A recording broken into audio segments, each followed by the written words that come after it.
A pleasant day to each and everyone. This is our group presentation of our security report of the Oval and ROTC field. But first, let us introduce ourselves. I am Dante Jr. Espamilgan. Good day. My name is Rotc Agripa. And now let's start. In- Introduction. Permission to conduct the security survey was sought through a letter request communicated to the security office. The letter was received by Sir Serralta himself. The security survey was conducted at 1 p.m. on September 5th to 30th in the year 2024.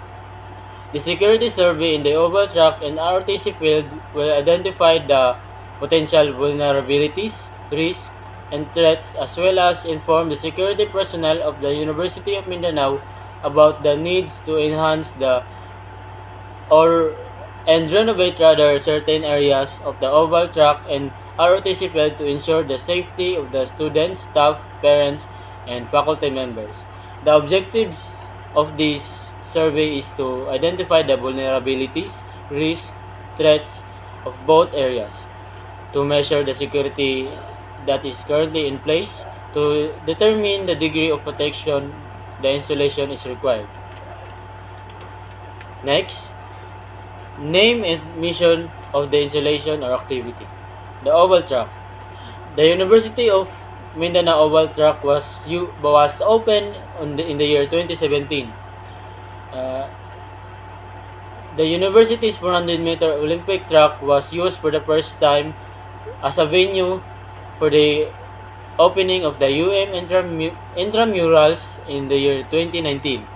It also has an expansive grass field where games like running, broad jump, shot, putt, and soccer are held.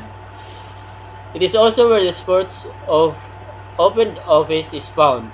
The track is located near Maa Gate, but you can ride on a school student vehicle service if you don't want to walk. Some different sizes of the track serve as the seats of the audience, and the student also use it to lie around after hours of classes.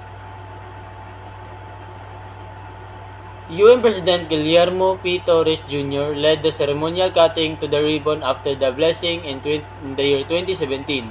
Joining him are the Philippine Sport Commission Commissioner Charles Raymond A. Maxi, PBA Party List Representative Jericho Nograles, Davao City Councilors April Marie C. Dayap and Rene Elias C. Lopez, and the Sport Development Division of the City Mayor's Office Officer in charge, Michael Denton P. Aportadera. Next, ROTC Field.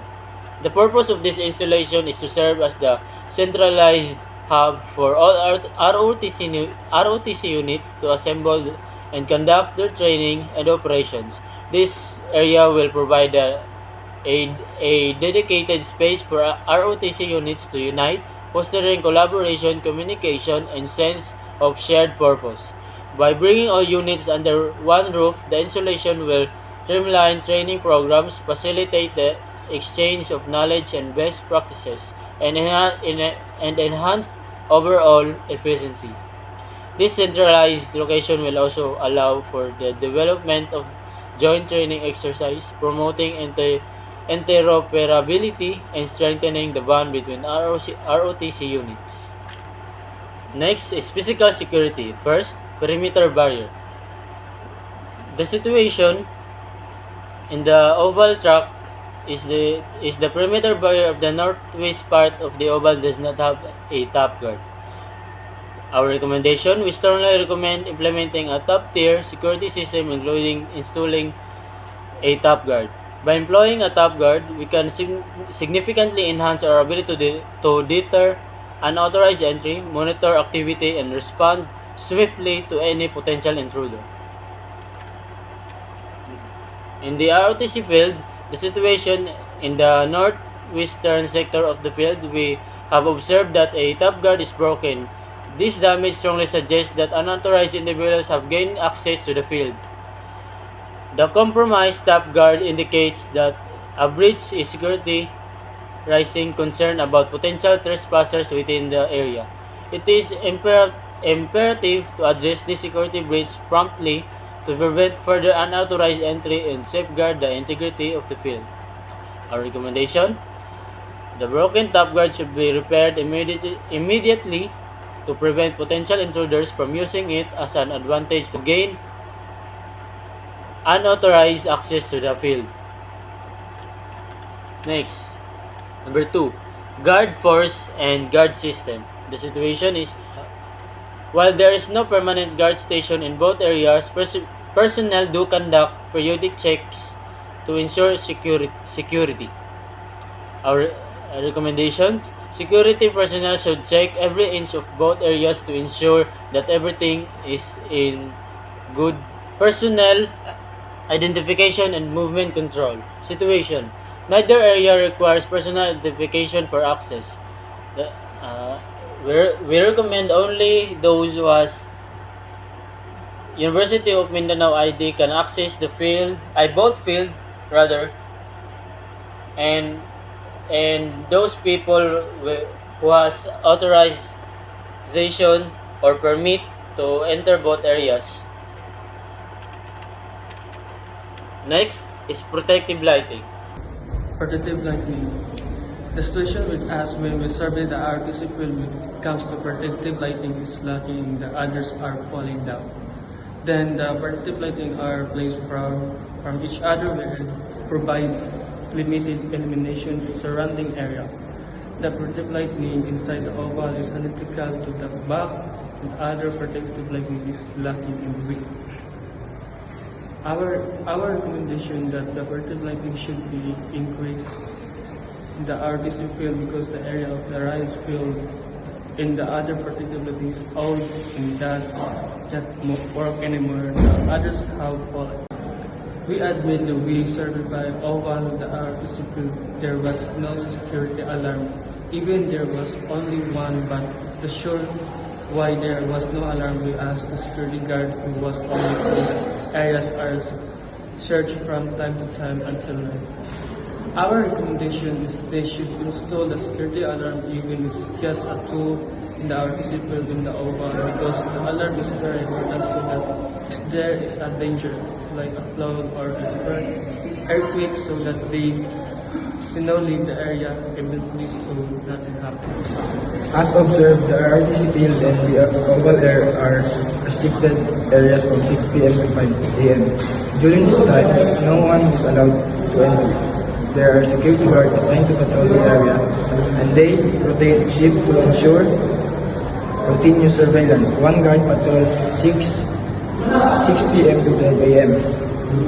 After which another guard takes from 12 a.m. to 6 a.m. For the recommendation, I recommend that the RTC field should be enclosed with a fence, similar to the oval, for several important reasons. Utilities. Situation. When we survey in the ROTC field in the oval, is that we don't see many utilities but we have CCTV, electricity, and the trash can. There should be a lot of them surrounding the ROTC of the oval to ensure the safety of the students and to make all the students aware. Our recommendation when it comes to utilities in the oval and ROTC field must be increased.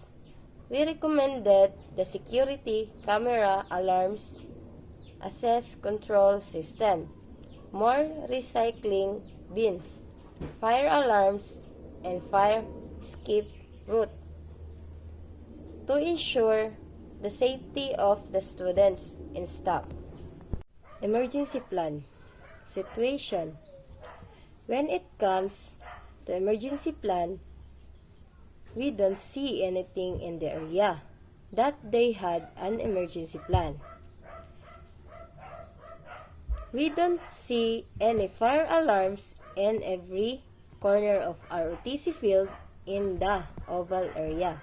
Emergency plan in the area is important so that the students will know what to do when something bad happens. Our recommendation when it comes to emergency plan must be increased. We recommend fire alarms emergencies involving the supply of utilities and health emergency in the area of ROTC field. Next, personnel security. Both installation, the ROTC field and oval serve as a vital spaces for the University of Mindanao student body. These areas provide opportunities for recreation, physical activity, and community gatherings, fostering a sense of belonging and camaraderie among the student population.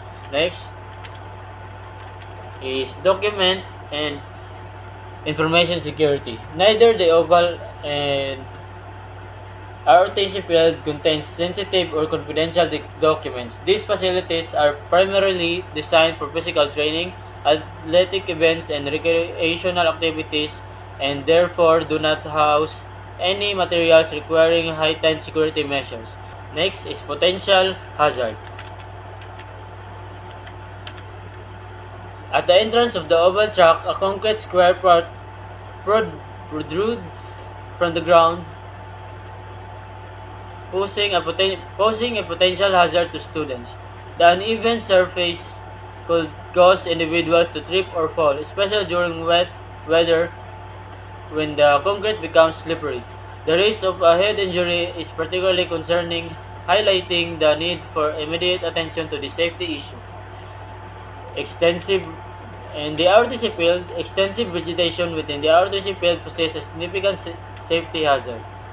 Next is other situation and recommendation. The various compromised integrity possess a serious risk to the safety and security of the areas it is intended to protect. The ease with which it can be breached could lead to potential property damage, theft, or even harm to individuals.